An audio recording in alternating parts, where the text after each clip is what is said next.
How when I say I'm gonna have just one more peanut butter M&M and then I end up eating the entire bag, except here they got carried away, killing. US forces are using hard power to try to shape the battlefield in an attempt to force more favorable terms to end the war. And we'll soon see the IRGC is also running their own covert campaign to try to erode the US negotiating position, because neither side has been willing to budge in negotiations around key issues of Iran's nuclear program and whether or not Iran will control traffic through the Strait of Hormuz in the future. But it didn't stop there, because at approximately 11:40 p.m. local time, the bombing campaign continued to expand. Explosions were then reported by residents near a small boat armed with small arms and by Kuwaiti authorities. A firefight or an engagement broke out, and one Kuwaiti soldier was strategically important port. They were attempting to sabotage or recon the Gulf infrastructure, according to Kuwaiti authorities.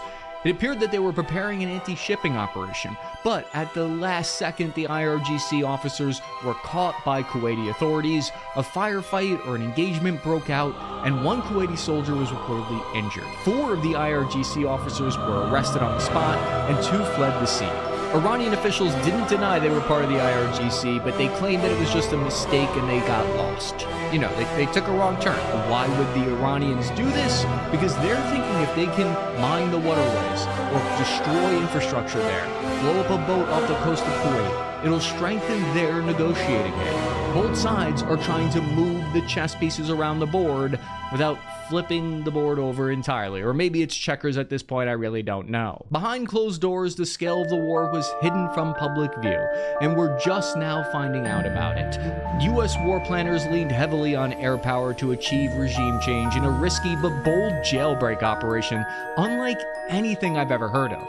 We now know that the initial bombing operation's goal was likely to free hardline former president of Iran, Mahmoud Ahmadinejad. That might sound nuts because Ahmadinejad was famous for saying he'd wipe Israel off the map, and he wanted to double down on nuclear weapons during his term in power. But in recent years, Ahmadinejad had clashed with regime leaders. He'd accused them of corruption. Iran isn't exactly open to that kind of speech, so he was placed under house arrest in Tehran to keep him quiet. The US and Israeli intelligence agencies assessed that he would be a good candidate to take over. He was contacted by Israeli intelligence, and he actually knew about the plan to free him. He would serve as a transitional leader in a post-war alternative government that would be more friendly to the US.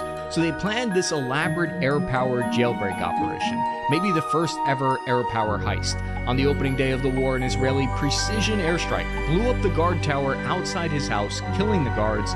This freed him, but the explosion also nearly killed him. He got spooked by this, and he hasn't been seen in public since then. Meanwhile, the United States government now believes if the war were to go hot again, they would be joined by new allies to make it easier during round 2. Because officials revealed recently that Saudi Arabia and the UAE secretly launched airstrikes, numerous attacks of retaliation against Iran early in the war that we previously didn't know about. This reveals the true extent of the regional war and how it was much wider than we originally thought. This was kept hidden from the public to prevent even more panic. A lot of us are just not mentally in a place right now to handle a full-blown regional war. And now that the dust is finally settling, we're beginning to realize the public only saw a fraction of how the war was actually being fought. Because we now know that the IDF built a secret airbase inside of western Iran so they could get closer to Iran for their airstrikes. IDF Special Forces soldiers provided perimeter security and patrols. They prepared to rescue any downed pilots inside of Iran. But an Iraqi farmer noticed something weird was going on and called authorities after seeing black helicopters flying around in the sky. He wasn't being paranoid. Iraqi troops went to check out what was going on, and Israeli Apache helicopters killed them with a barrage of chain gun fire. But it turns out it wasn't just the IDF conducting covert ops during the war. These black ops being conducted in the background are an attempt to gain leverage while incurring the least possible damage. This is why we saw a brief US escort mission to free trapped ships in the strait. They were testing Iran's reaction and trying to get them to back down and settle in negotiations. In retaliation, Iran fired missiles and drones at the US warships and at the UAE. Then the escort mission was canceled because it reportedly did bring back the two parties to the table. Reports indicate the abrupt halt was also heavily influenced by Saudi Arabia denying the US access to its airspace and military bases for the mission. This competition to gain the upper hand in negotiations is also why we're seeing Iran trying to lay sea mines in Hormuz at considerable risk. They want to erode the US position in negotiations if they can continue to credibly mine the strait. Because the war is still being fought, it's just being fought below the threshold of full spectrum combat operations. A major part of this attempt to come out on top is the blockade. The US Navy has now stopped 100 ships that have been commandeered, disabled, or turned around. They're blockading anyone entering or leaving Iranian ports and coastal areas to try to put the squeeze on Iran. US fighter jets even use their cannons to shoot the rudders off ships,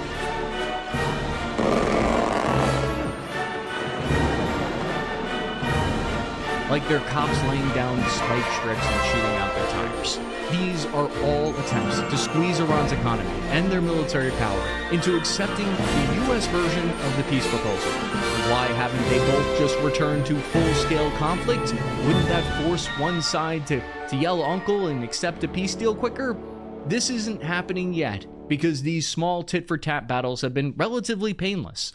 However, resuming full-scale combat operations would eat up both sides' expensive weapon stockpiles, and neither side is certain just yet that by resuming unrestricted warfare, it would improve their negotiating position. Neither side is confident at this moment that continued fighting would reach their objectives yet.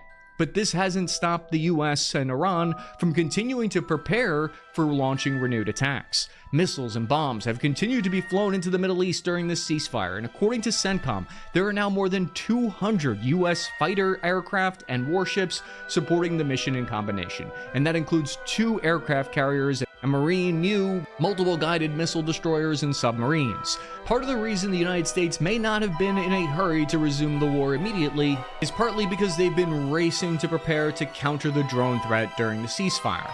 The reason we know this now is because US intelligence assessments are coming out, and they reveal that the damage to US bases in the Gulf were far more destructive than we originally knew because satellite imagery had been restricted in this region.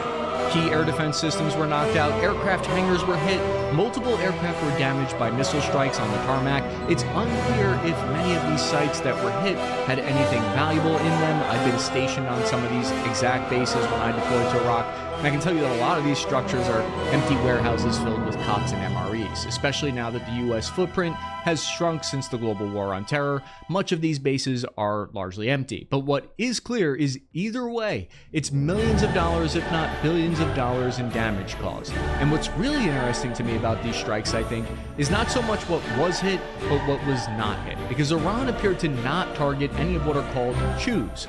A chew is a small room in a compound on US bases where soldiers sleep. They're very easy to identify these sections of the base on satellite images. If they're hit, it could cause hundreds of deaths. Iran may have strategically decided not to go for mass casualty events that could invoke a massive retaliation from the US by targeting these chews. On the other hand, battle damage reports coming out now weeks after the war reveal that Iran's navy was largely destroyed. Their air defense systems were crippled. The IRGC suffered immensely, losing far more than just their supreme leader. However, their ballistic missile launch sites, their strategic attack drone infrastructure appear to be more resilient than originally believed. Intelligence reports indicate 70% of missile launchers could still be operational, and 70% of their stockpile is still usable. This war has revealed some of the limitations of air power in achieving strategic objectives. US intelligence has assessed that Iran has regained access to about 90% of its underground missile storage and launch facilities nationwide. Iran's ballistic missile attacks on US bases didn't prevent their strikes, and the US strikes against Iran were also not as damaging as we thought. These numbers are closely in line with previous bombing campaigns from World War II to Vietnam War to Iraq War to modern day. Air power, like any tool, has its limits, especially because US airstrikes have been withholding their larger, more sophisticated bunker buster bombs that are required to be saved for possible contingencies in the Pacific theater. For the past few weeks, the US and Iran have been locked in negotiations. The timing of these renewed strikes right in the middle of peace talks is no coincidence, I think. It's a method of putting pressure on the Iranian regime to agree to the US terms. It's like a sales tactic that you might see from a car salesman, a pressure tactic used by both sides to pressure the other into buying a shitty used car, or take a strategically unfavorable peace agreement. And how are those peace talks going so far? The Institute for the Study of War assessed that the negotiations are somewhat all over the place. The United States and Iran remain deeply divided over the future of Iran's nuclear program. Iran has refused to commit to eliminating its highly enriched uranium stockpile or ending domestic uranium enrichment. Both of those things Tehran considers red lines. Meanwhile, President Trump has rejected any kind of deal that resembles the old JCPOA one, and this has left both sides fundamentally at odds. U.S. intelligence has assessed that Iran's new surviving supreme leader, the new Khomeini, was so seriously injured in the airstrikes on the first day of the war that he is in a secret location that only is allowing runners, bringing him pieces of paper with information that has delayed the pace of these talks and slowed everything down. Sometimes your airstrike game is too good and it backfires. To give you an idea why the US and Iran both want to break the deadlock with physical force, it's because they can't see eye to eye on these terms. Iran continues claiming authority to impose protection fees on ships that transit the Strait of Hormuz, and this is a position that the United States rejects as illegal under international law. Iran has taken to calling them environmental fees now instead. You cannot make this shit up. Why does the war keep starting and then stopping? Because each time the US or Iran are trying to change the conditions of the stalemate, is because both forces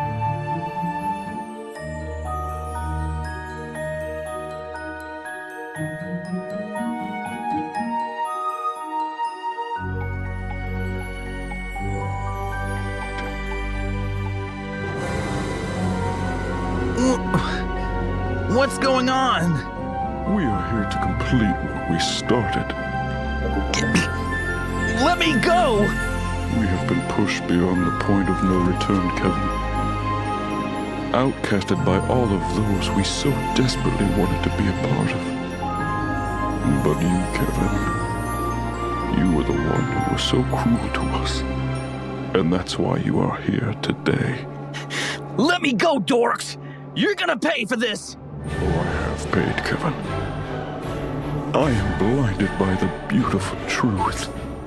And you are still lying to yourself in the darkness. What is the truth? Truth belongs to those who seek it.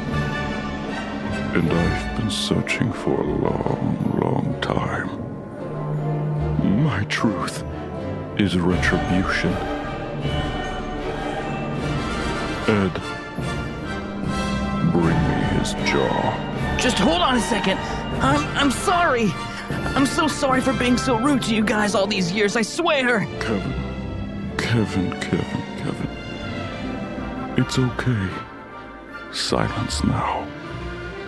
You are going to give back to us far more than you could ever know.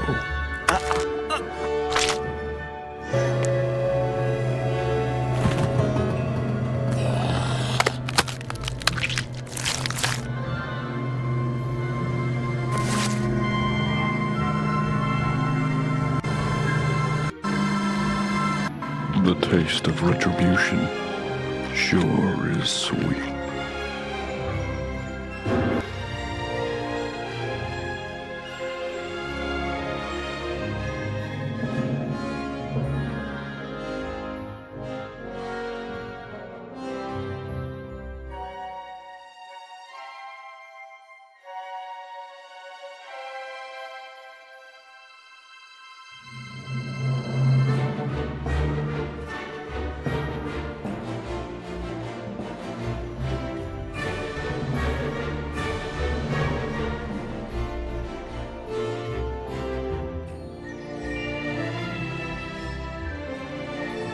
With Verbo, we've planned for the plot twists.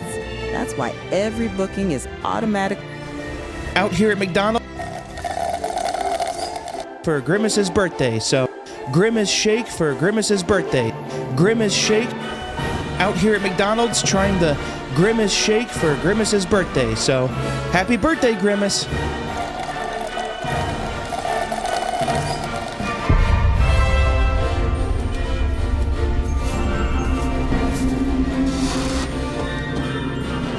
Daniel, are you in here?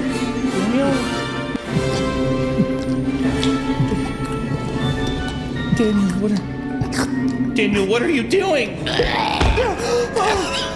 my god! Oh my god, Daniel! Oh my god, Daniel! Oh my god, Daniel! Oh my god, no!